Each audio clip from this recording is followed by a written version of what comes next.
qu'il apparaisse ou qu'il n'apparaisse pas, c'est du pareil au même. Qu'on le voit ou pas, je n'interrogerai jamais sa santé. Je sais qu'à 93 ans, dans mon village, ma mère me dit, à cet âge, c'est-à-dire il est vieux. Et en tant que vieux, c'est un retraité. Mesdames et messieurs, le débat est lancé. Un chef d'État, quel que soit son âge, a une fonction de représentation. Les Camerounais veulent le voir, l'entendre, être rassurés qu'il est bien aux commandes. Or, chez nous, le président Paul Biya reste une énigme. Candidature annoncée par tweet, dépôt de dossier confié au lieutenant, consultation menée par procuration et forcément, l'opinion s'interroge. Mais où est le président? Que vous soyez vieux, que vous soyez jeune, il est une fonction, n'est-ce pas, de représentation. On a besoin que de temps en temps, vous fassiez signe pour dire « je suis en vie ». L'opinion publique nationale particulièrement a eu à s'interroger. Est-ce que c'est le président de la République qui est conscient même de ce qu'on est en période électorale? Il nous annonce sa candidature via un tweet et il l'a fait en 2018. Hein. J'arrive et pour déposer sa candidature, c'est ses lieutenants, à savoir le secrétaire général du comité central du RDPC parti au pouvoir, le directeur du cabinet civil, M. Samuel Mbondo Ayolo, ils partent déposer sa candidature. Pour consulter les forces vives de la nation d'obédience RDPC, c'est encore par procuration, à savoir le ministre d'État, secrétaire général, la présidente de la République. Mais il est fort probable que tout Camerounais qui n'est pas possédé puisse se demander, mais où est le président de la République? Vous avez vu, j'aime mes amis du RDPC parce qu'ils aiment prendre le parallèle avec la Côte d'Ivoire. Regardez ce qui s'est passé à Côte d'Ivoire. Lorsque M. Dramane Alassane Ouattara, président de la République de la Côte d'Ivoire, allait déposer sa candidature, il est allé de lui-même et a fait quelques kilomètres pour le déposer, pour dire à ses concitoyens, je suis là, c'est moi. Il est inadmissible. C'est pas respect pour les institutions ivoiriennes. Maintenant, lorsque M. Thierry Marchand, son excellence, dit qu'il a vu un président conscient, ça ce sont ses mots. Ça veut dire quoi? Si on analyse ça, ça veut dire quoi? Ça veut dire qu'il vient dissiper le doute de l'opinion publique nationale, même internationale, qui à un certain moment se demandait si le président de la République est encore lui-même. Mais il dit il a vu un homme conscient. On n'a pas besoin de ça. On n'a pas besoin qu'il nous donne. Il n'est pas un médecin pour nous donner l'état physique ou psychologique de notre président de la République. Nous avons besoin de voir notre président de la République, savoir qu'il est là. Je vais finir par ce parallèle ou cette image que je prends avec un père de famille. C'est jaleur, vous avez des enfants à la maison, vous êtes mariés. Imaginez que les enfants chaque matin se lèvent au chevet du lit ou sur la table, voient seulement leur argent de baigner. Chaque jour, de lundi à dimanche, voient seulement l'argent de baigner. Mais ils vont se demander un moment, mais maman, où est papa?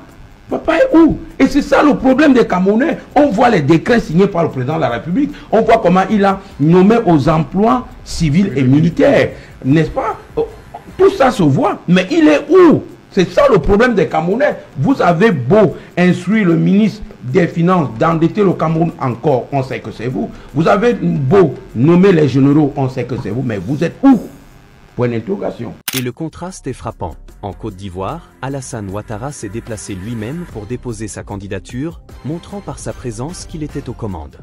Au Cameroun, c'est le ballet des collaborateurs qui occupe le terrain, pendant que le peuple se contente de décrets et de signatures. Comme le disait un intervenant, c'est un peu comme des enfants qui voient l'argent du père tous les matins, mais jamais le père lui-même. Alors forcément, la question qui revient sans cesse, papa est où? Tout le monde sait qu'en Afrique, et plus particulièrement au Cameroun, le bulletin de santé du chef de l'État est un vrai secret, c'est un mythe. Et à l'observance, qu'il apparaisse ou qu'il n'apparaisse pas, c'est du pareil au même. Qu'on le voit ou pas, je n'interrogerai jamais sa santé. Je sais qu'à 93 ans, dans mon village, ma mère me dit, à cet âge, c'est-à-dire il est vieux. Et en tant que vieux, c'est un retraité. Je n'attends rien de lui. C'est clair. Toutes les routes sont pourries dans la République. Il ne peut rien. Il n'y a pas d'eau. Il n'y peut rien. Il n'y a pas d'électricité. Il n'y peut rien. Le nonce encore moins. Les caisses sont vides. Il n'y peut rien. Vous voyez, on envoie déjà le ministre Motazé en lieu et place du ministre de l'économie contracter des dettes pour payer les dettes de la République. c'est-à-dire de dette sur dette. Lui, il n'y peut rien. C'est arrêté. Moi, je ne réfléchis pas sur son état de santé. Moi, je sais que c'est un vieux, comme dit ma mère, âgé. C'est un vieux, c'est un retraité. Et quand on est retraité, on doit passer la main. Alors, pourquoi il occupe une chaise vide? Pourquoi il étouffe cette chaise? Pourquoi il empêche le décollage? En temps normal, je crois que ces nonces-là lui auraient plutôt dit, Monsieur Ngongo est étouffé. Donnez-lui patte blanche pour évoluer. Pas qu'il tourne, il salue les gens alors qu'il ne peut pas poser un acte. Parce que toutes les fois qu'il fait ces apparitions sporadiques, ça freine le développement de la République. J'ai bien suivi Charles Elie évoquer la Côte d'Ivoire. Moi. Bon, peut-être comme on était dans Gonsois, excuse-moi. C'est l'homme de Gonsois qui évoquait la Côte d'Ivoire. Puis j'ai eu de la peine. Parce que le Cameroun ne doit plus parler en citant les autres. Nous sommes aux oubliettes. La seule chose que le Cameroun peut faire, et que le président de la République honore, c'est respecter le calendrier sur le plan international. C'est-à-dire pour rendre compte. Pour le reste, c'est des glissements perpétuels et à tous les niveaux. Des glissements en glissement. Je n'ai pas encore vu un rendez-vous de compte rendu qui a glissé. C'est-à-dire qu'en temps normal, il respecte. C'est parce qu'il ne peut pas faire autrement qu'il est venu. S'il avait la possibilité, il y aurait eu glissement. Sur le plateau, un autre point ressort. La communication officielle semble plus soucieuse de rassurer sur la santé du chef de l'État que sur ses projets politiques. Quand des ambassadeurs viennent présenter leurs lettres de créance, on leur pose la question fatidique. Comment avez-vous trouvé le président? Conscient, bien portant, répond-il. Mais attention, pourquoi chercher à justifier quelque chose qui, normalement, ne se pose même pas? Cela révèle qu'il y a bien un malaise autour de la question de son état de santé, que l'on garde jalousement comme un secret d'État. À 93 ans sonnés, ou peut-être plus selon certaines théories locales sur les fameux nez verts, Paul Biya fait face à ce que personne ne peut éviter, le temps. Fatigue, fragilité, effacement. La nature impose sa loi, même au président de la République.